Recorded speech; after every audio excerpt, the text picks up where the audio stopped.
So today I'm working with this absolutely beautiful boxer who has come for me for some pretty extreme pulling based behaviour, and although not aggressive reactivity, the pulling goes through the roof and is definitely a dangerous behaviour when she sees other dogs. So we need to take her from this atrocious level of pulling through to being able to go out in public on a loose lead by the owner's side and remain safe and under control for her benefit, her owner's benefit, and everybody she's going to encounter out in the public. So as always, the first thing I need to do with these cases is to observe and diagnose exactly where these problems are coming from. What we have is a classic boxer, over-exuberant, too much energy for their own good, too desperate to go and meet and play with everyone and everything that they see, paired with a lack of engagement with their owners, and deeply ingrained bad habits of pulling through the lead. Those things combined have created a little bit of a mess in this situation that we found ourselves in. So we start off by using my tune-up drill. And we're just going to start feathering in a new way of communicating, which she most likely will never have had before. Thank you very much, Nana. So,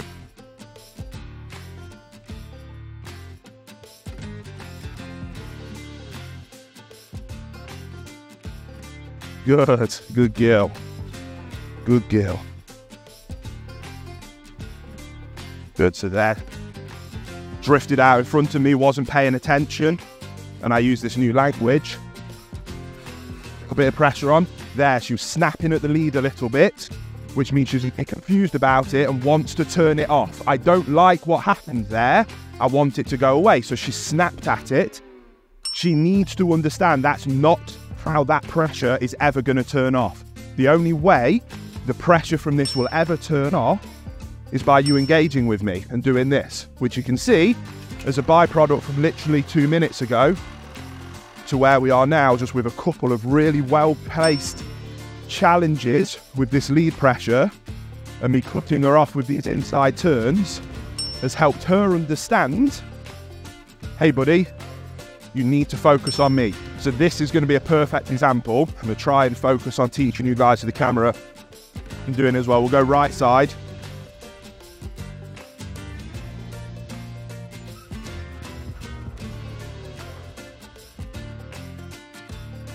When we go left to left, will definitely be much worse. So keep plenty of space for me, Nana. Because there was no humans in the way, she's losing her ability to remain engaged and focused on me. So we're just going to do a few reps of this. Good girl. So that one was beautiful. Let's stop and have a look at that. That was really nice. That relationship piece of the puzzle is starting to happen. But going back to what happened with that rep, the first time we went left to left, old habits, it's a behavioural pathway that she has deeply ingrained in her mind from hundreds, if not thousands of reps. See another dog, I pull towards it. This behaviour is self-rewarding, so I'm going to keep doing it and keep doing it. So she did that, and for the first time, I came in and just said, hey, we don't do that anymore. I challenged it with my leash pressure. We then turned around and did another rep, and she saw the dog, and that behavioural pathway that was deeply ingrained in her mind to want to go kicked back in. And you saw her have this moment of indecision. And this is what I'm used to doing, but the last time that happened, that behaviour was challenged. And she checked back in on me, and she checked back in on the dog, and she checked back in on me. Didn't know what to do, and we kept moving, and she made the good decision to follow me, which is when I came down and gave her some physical praise and reward, because you made a much better decision. So what we now need to do is grease this new groove. We need to make that the new behavioural pathway. So when she sees the stimuli of another dog, she doesn't fall into the old groove of pull and lunge towards it. We drop her into the new groove of stay focused on me. You stay focused on me, you're going to earn a reward. You drop into the old groove, I'm going to challenge that. Should we carry on, buddy? Come on, good girl. So if you want to just stay there this time, Nana. Good girl. Yeah, good girl. Again, I'm giving her a little bit of benefit of the doubt. And there it was just a bit too much. She was lagging onto Sully's scent a bit too much. So I'm going to do 1 or 2 more of these.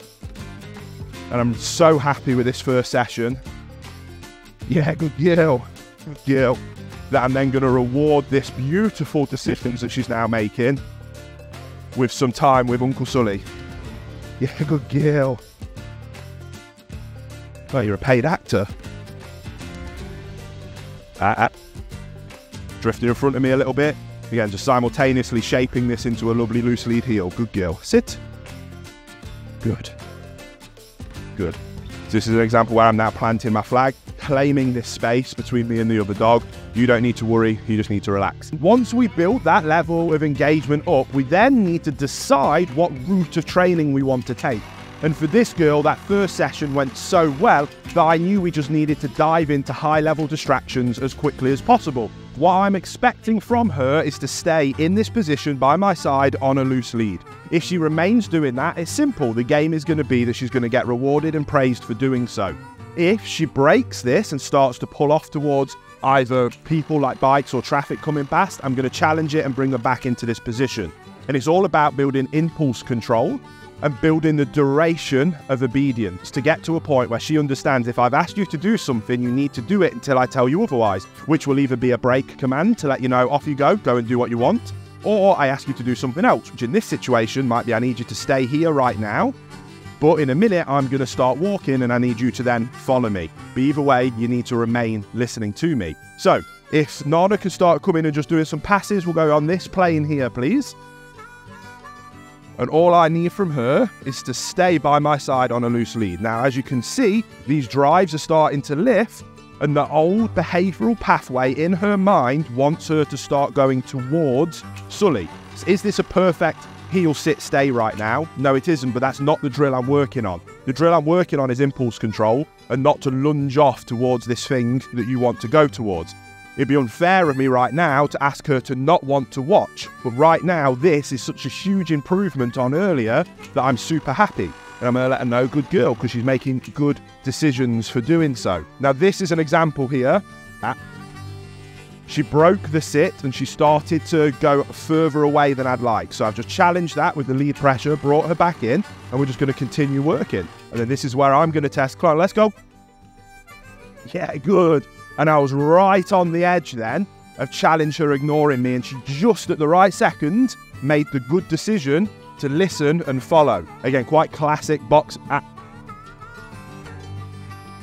So there we go. She got a bit carried away, which was perfect. The act of Nana backing off quickly, just whoa, and she wanted to go. It's all playful, but that's where these problem behaviours are stemming from. And if we can't work on her being able to control that impulse, everything slides off a cliff from there. That's why impulse control is equally as powerful as leadership and engagement. Now during this session, this is all about bringing the distraction level much higher. We've got Uncle Sully triggered with his retrieval drive. This is something that we only kind of bring out of him occasionally when we want to work on real high levels of distraction with dogs just like this. So the game that me and this beautiful boxer is going to be playing today is just simply my obstacle course. She has to pay attention to me to be able to safely and successfully navigate the obstacle course.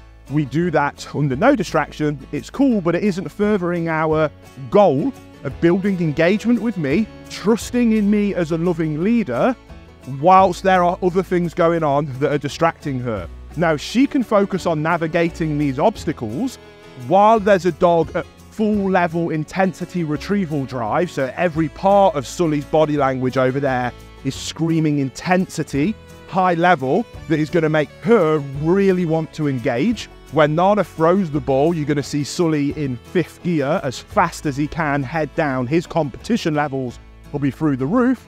That's naturally going to be a lot for this dog to be able to handle. And my job is to teach her, don't worry about it. Doesn't matter what's happening over there. This is what we're doing. I need you to focus on me. Up. Lovely. So now, up.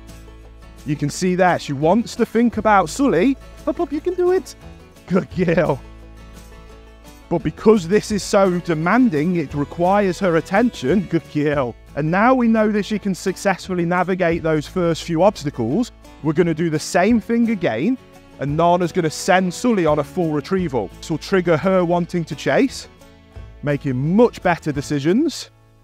And we're going to start doing a lap. So she's going to now see Uncle Sully coming running back with the ball. And even though she's going to up, yeah, good girl. Up. Come on. Yeah, good girl. She saw Sully while she was on this hard obstacle here. It distracted her. She wobbled a little bit. calmed herself down, brought her attention back to me, which is the most important thing, because I was then able to lead her over the obstacle that was causing a little bit of confusion. So you do your first send. Lovely. So again, she's focusing on Sully, but no, I need you focusing on me. Up, up. Yeah, good girl. Up, up, up. Yes, good girl, good girl, good girl. Doesn't matter what Sully's doing over there, this is what we're doing. Yes, good girl. Good. Up. Good girl. Up. Good girl. Up. So again, can see Sully over in the distance chasing the ball, Klarna. Yes. Bring your attention back to me, Klarna. Yes, good. Good girl, good girl. This is what we want. You've been lots of reward for engaging with me. I'm going to come this way, Klarna. Watching Sully. But we're coming this way. Beautiful. Up, up, yes. Up. Again, Sully there. I want your attention back, Klarna. Lovely. Again, lots of things distracting her. Camera crew. Up. Uncle Sully, but it doesn't matter. Up. Good girl. Good. Up, up, up. Nope. Up. Again. Yeah, good girl. Come on. Good girl. Good girl. Then we proof the behavior. We go back into real world scenarios and situations and test that all this hard work we put in actually work in real life situations. So we always like to finish off the day going back to where we started. And earlier in the day, our roles were reversed. My head trainer Nana had this beautiful boxer here and I had Sully doing the observation. And we're going to do the exact same thing again. And we're going to check that all the work that we've done is actually working. So at this point, if we flash back to the start of the day, the dog had seen Uncle Sully. He was pulling and lunging off towards Uncle Sully, but now she's making much better decisions. And even though Uncle Sully's right here, that you'll see on camera in a second, she's being neutral, she's aware of things, but she's staying in this nice loosely position by my side. Let's go. She's engaged with me. And even when Uncle Sully is right there, she's aware he's there, but making better decisions. And this is all that we want to do, is building this engagement based off loving leadership. And even though the biggest distraction that she can encounter is right there in front of her, I've asked you to do this, so this is what we're going to do. All of this has been achieved through loving leadership because, as always, leadership is love.